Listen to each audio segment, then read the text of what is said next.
আসসালামু আলাইকুম ওয়া রাহমাতুল্লাহি ওয়া বারাকাতুহু। প্রিয় দর্শক মণ্ডলী, আজকে আমরা জানতে চলেছি কুল্লুস উসমান এর বিস্তারিত সাম্রাজ্যটি নিয়ে। তো চলুন ভিডিওটি শুরু করা যাক। উসমান গাজী ছিলেন উসমানীয় তুর্কিদের নেতা এবং উসমানীয় রাজবংশের প্রতিষ্ঠাতা। উসমানের সময় উসমানীয় রাজ্য আকারে ছোট ছিল এবং পরবর্তীতে তা বিশাল সাম্রাজ্যে পরিণত হয়। 1922 সালে সৌগত আনাতোলিয়া, পিতা আর্তুগরুল গাজী, মাতা হালিমা খাতুন। একটি প্রচলিত মতানুযায়ী প্রথম উসমানের পিতা আর্তুগরুল মঙ্গোলদের অগ্রাসন থেকে রক্ষা করে তুর্কীয় কাই গোত্রের মধ্যে এশিয়া থেকে আনাতোলিয়ায় নিয়ে আসেন।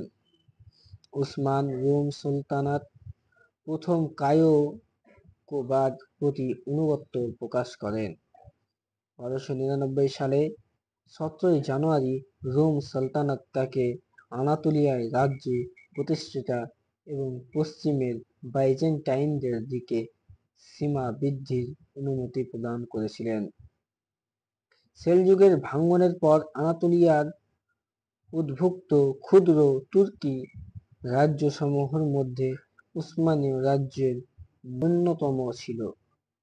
এ সকল রাজ্যের মধ্যে উসমানীয় অবশেষে আনাতোলিয়া তুর্কি শাসনের অধীনে ঐক্যবদ্ধ করে মঙ্গোলদের পশ্চিম মুখ অগ্রসর করেন।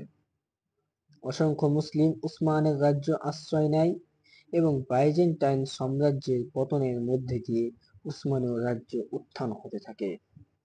পিতার মৃত্যুর পর উসমানের প্রধান মোগলদের হাত থেকে বাঁচার জন্য অসংখ্য উদ্বাস্তু উসমানের আমিরাতে এসে আশ্রয় নেয়।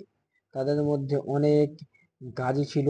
উসমানের দক্ষ নেতৃত্ব ওই যোদ্ধাদের ক্ষুদ্র কার্যকর বাহিনী হিসাবে গড়ে ওঠে এবং এর ফলে সাম্রাজ্যের ভিত্তি স্থাপিত হয়।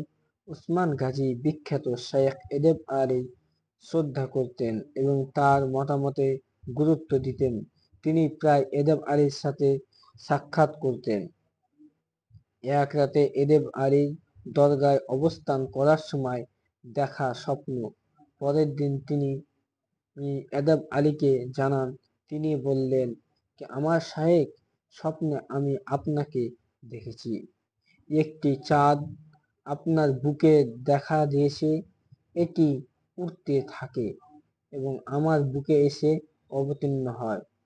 আপনার নাভি থেকে একটি গাছ উঠে এটি বৃদ্ধি পায় এবং শাখা প্রশাখা এত বেশি হয়, এর ছাড়া পুরো পৃথিবী আবির্ভূত করে ফেলে। এই স্বপ্নের অর্থ কি?